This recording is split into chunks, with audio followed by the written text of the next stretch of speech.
நாளைக்கான ப்ரெடிக்ஷன் வீடியோவில் என்ன நடக்குன்னு சொல்லிட்டு பார்க்கலாம். வீடியோக்குள்ளே போகிறதுக்கு முன்னாடி நம்ம சேனலை லைக் அண்ட் சப்ஸ்கிரைப் பண்ணிவிட்டு உங்களால் ஆனால் சப்போர்ட் பண்ணுங்கள்.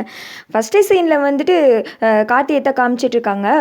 பல்லவி கிட்ட வந்து பேசுகிறாங்க. பல்லவி நீங்கள் ரெடியாங்க, ஏன்னா வந்துட்டு நாளைக்கு ஷூட்டுன்னு சொல்லியிருந்தல, நம்ம அங்கே வந்துட்டு ரெக்கார்டிங் தேட்டருக்கு போனால் தாங்க அங்கே ரெக்கார்ட் பண்ண முடியும். ஆல்ரெடி அங்கே ஆஃபீஸில் இருக்கவங்ககிட்ட நான் வந்துட்டு இன்ஃபார்ம் பண்ணிட்டேன். நம்ம இங்கேருந்து போய் பாடி கொடுக்குறது மட்டும்தான் வேலை.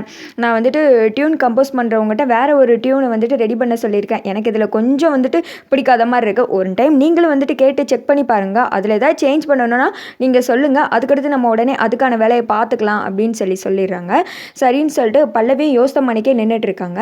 அடுத்து வந்துட்டு மீனாட்சிக்கு இந்த பல்லவி மேலே ஒரே டவுட்டாக இருக்குது. ஃபோன் பேசிட்டு திரும்பி பார்த்தாங்க இல்லையா, இந்த நைட் டைமில் நீ பாட்டுக்கு இங்கே நின்று என்னத்தை பேசிக்கிட்டு இருக்க அப்படின்னு கேட்க, அதெல்லாம் ஒன்றும் இல்லை, சும்மா தான் எங்கள் வீட்டில் இருக்கவங்ககிட்ட பேசிகிட்டு இருந்தேன் அப்படின்றாங்க. உன்னை பார்த்தா வீட்டில் இருக்கவங்ககிட்ட பேசுகிற மாதிரி தெரியல, ஏதோ பயந்து ஒளிஞ்சு பேசுகிற மாதிரி தெரியுது அப்படின்றாங்க. அப்படியெல்லாம் இல்லை, சும்மா தான்க்கா பேசிகிட்டு இருந்தேன், ஏன்க்கா இப்படியெல்லாம் துருவி கேள்வி கேட்குறீங்க அப்படின்னு சொல்ல, நீங்கள் வந்ததுலேருந்தே உன்னோட ஆக்டிவிட்டீஸ்லாம் சரியே இல்லை அப்படின்னு சொல்லிட்டு அவள் போனதுக்கப்புறம் தீபா தான் இவன் மேலே பாவம் பார்த்துக்கிட்டு இருக்கா. ஆனால் இவன் நடவடிக்கையெல்லாம் ஏதோ ஒரு மாதிரி இருக்குது, ஏதோ பெருசாக பிளான் பண்ணுறான்னு தோணுது. நம்ம எதுக்கு இவன் மேலே ஒரு கண்ணு வச்சுக்கிடுவோம். தீபா கிட்ட சொன்னாலும் இதை அவ்வளோவா பெருசாக எடுத்துக்க மாட்டா. இவ என்ன பண்ணுறா, எப்படி கண்டுபிடிக்கிறது, ஐஸ்வர்யாவுக்கு இவளுக்கு ஏதாவது இருக்குன்னு நம்ம கண்டுபிடிச்சே தீரணும், அதுக்கு முதல்ல இவளை வாட்ச் பண்ணணும் அப்படின்னு சொல்லிட்டு அவளை பார்த்துட்டே உள்ளே போகிறாங்க. உள்ளே போன அந்த பல்லவி வந்துட்டு, ச்சே நம்ம எவ்வளோ விவரமாக இருந்தும் இவங்க கண்ணில் படுற மாதிரி ஆயிடுச்சே, முதல்ல நம்ம பதட்டப்படுறத நிப்பாட்டணும். முதல்ல ஆடியோ தேட்டருக்கு அங்கே போனதுக்கப்புறம் நம்ம எப்படி அங்கேருந்து வெளியில் வர்றதுன்னு சொல்லிட்டு ஃபஸ்ட்டு பார்க்கணும். கார்த்திக் சார்கிட்ட உடனே நம்ம இதை பற்றி சொல்லிட்டோம் அப்படின்னா அவர் அலர்ட் ஆகிடுவார், நம்மளை கன்வின்ஸ் பண்ண தான் ட்ரை பண்ணுவார். ஐயோ எனக்கு ஒன்றுமே தோணவே இல்லையே, இந்த ஐஸ்வர்யாக்கா என்னென்னா முழுசையும் என் மேலே வந்துட்டு தூக்கி போட்டாங்க, அதுக்கு தான் நான் பணம் கொடுத்தேன், நீ தான் எப்படியாவது தப்பிச்சு போகணுன்னு சொல்லிட்டாங்க, என்ன பண்ணுறது அப்படின்னு சொல்லிட்டு யோசிச்சுட்டு இருக்காங்க. அடுத்து மீனாட்சி வந்துட்டு தீபா கிட்ட போகிறாங்க. என்ன தீபா பண்ணுற அப்படின்னு சொல்ல, சும்மா தான்க்கா இருந்தேன், இன்னைக்கு கார்த்திக் சார் என்னை லீவு போட சொல்லிட்டாரு, எங்கள் பல்லவிக்கு வந்துட்டு நாளைக்கு ரெக்கார்டிங் இருக்குல்ல, அதனால அவளை வந்துட்டு ஃபுல்லாக பார்த்துக்க சொன்னாங்க அப்படின்னு சொல்லிக்கிட்டு இருக்க, தீபா இங்கே பாரு, அவள் சரியே கிடையாது தீபா, உங்ககிட்ட சொன்னாலே நீ கேட்க மாட்டேன், இருந்தாலும் சொல்கிறேன், யாருக்கிட்டே ஒளிஞ்சு ஃபோன் பேசிகிட்டு இருந்தா, எனக்கு தெரிஞ்சு அவள் ஏதோ பெருசாக பிளான் பண்ணுறான்னு தோணுது தீபா அப்படின்னு சொல்ல, அப்படியெல்லாம் இருக்காதுக்கா, ஒருவேளை வீட்டில் இருக்கவங்ககிட்ட ஃபோன் பேசிகிட்டு இருந்திருக்கலாம் அப்படின்னு சொல்ல, என்னமோ தீபா நீ தான் அவளை நம்பிக்கணும், எனக்கு அவள் மேலே சுத்தமாக நம்பிக்கை இல்லை, அவளை பார்த்தாலே எனக்கு பிடிக்கவே இல்லை அப்படின்றாங்க. சரி விடுங்கக்கா, நானும் கார்த்திக் சார்கிட்ட கேட்டேன், ரெக்கார்டிங் தேட்டரில் அவள் பாடி முடிச்சதை அப்படியே அமுச்சு விட்டுருவீங்களா அப்படின்னு. கரெக்டாக சார் சொன்னார், அவளை பாடி முடிச்சதுமே அப்படியே அமுச்சு விட்டுருவாங்க.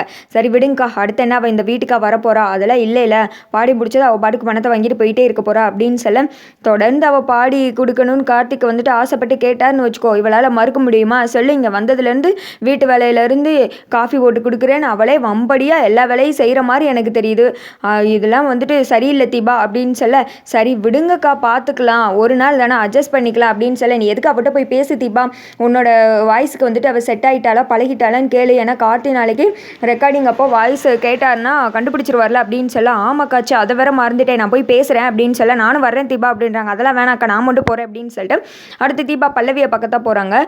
ரூமை ஓப்பன் பண்ணி போனது உள்ளே வந்துட்டு பல்லவி யோசித்த மணிக்கு உட்காந்துட்டு இருக்காங்க. ஐயோ இவங்க வேற வந்துட்டாங்களா, இவங்க அடுத்து என்ன குண்டு தூக்கி போட்டு நம்மளை சாவடிக்க போகிறாங்களே தெரியல அப்படின்ற மாதிரி பல்லவி யோசிச்சுட்டே, சொல்லுங்கக்கா என்ன ஆச்சு அப்படின்னு சொல்லி கேட்குறாங்க. என்னோட வாய்ஸுக்கு வந்துட்டு பழகுறேன்னு சொல்லிட்டேல, எல்லாமே பழகிட்டேன், ஏன்னா கார்த்திக் சார் நாளைக்கு நீ வந்துட்டு பாடினதுமே அவர் கண்டுபிடிச்சிருவாரு இது பல்லவி வாய்ஸ் இல்லைன்னு, அதனால நீ பார்த்துக்கோ அப்படின்னு சொல்கிறாங்க.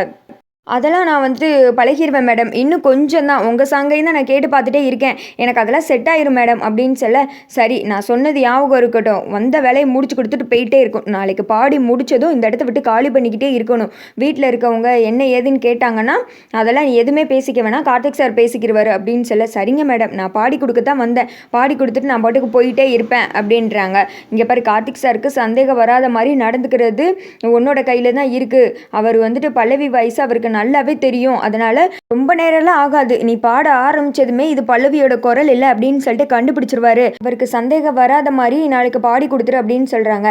அதெல்லாம் நான் பார்த்துக்கிறேன்க்கா, இந்த பிரச்சனையிலேருந்து உங்களையும் நான் வெளியில் கொண்டு வருவேன், நானும் பாடி கொடுத்துட்டு பத்திரமா கிளம்பிடுவேன்க்கா அப்படின்னு சொல்லிக்கிட்டு இருக்க, சரின்னு சொல்லிட்டு தீபா அங்கேருந்து கிளம்புறாங்க.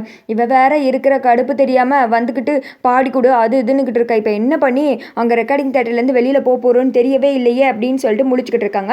அடுத்து வந்துட்டு ஐஸ்வர்யா காமிக்கிறாங்க. கார்த்திக் தீபா என்னோட பிளானில் நீங்கள் 2 பேரும் நல்லா சிக்கிக்கிட்டீங்க வசமாக, என்கிட்டேருந்து உங்களால் தப்பிக்கவே முடியாது, கார்த்திக் அந்த இதில் தோத்தாலும் நம்ம தான் இதுக்கு பின்னாடி இருக்கோம்னு சொல்லிட்டு தெரியவே கூடாது. முழு பழியையும் தூக்கி அந்த தீபா மேலே போடணும். அதை வச்சு தீபாவை இந்த வீட்டில் விட்டு வெளியில் அனுப்பணும். கார்த்திகையும் தீபாவையும் ஒரேடியாக பிரிச்சிடணும். ஒரே கல்லில் 2 மாங்காய். நம்மளோட பிளானும் சக்ஸஸ், தீபாவும் வீட்டை விட்டு வெளியில் போயிடுவா. அப்பாடா இது மட்டும் நடந்தால் நல்லா இருக்கும் அப்படின்ற மாதிரி யோசித்து சிரிச்சிட்டு இருக்காங்க. அதோட பார்த்தீங்கன்னா இந்த வீடியோ வந்துட்டு முடிஞ்சிடுது. ஸ்டோரி வந்துட்டு ஒரு லாஜிக்கே இல்லாமல் பயங்கர மொக்கையாக போய்கிட்டு இருக்கு. இந்த ட்ராக்லாம் முடிஞ்சு தயவுசெய்து அப்பாடி வேறு ட்ராக் கொண்டு வாங்களேன் அப்படின்னு நினைக்கிறவங்கலாம் யார் யாருன்னு கீழே மறக்காமல் கமெண்ட் பண்ணுங்க.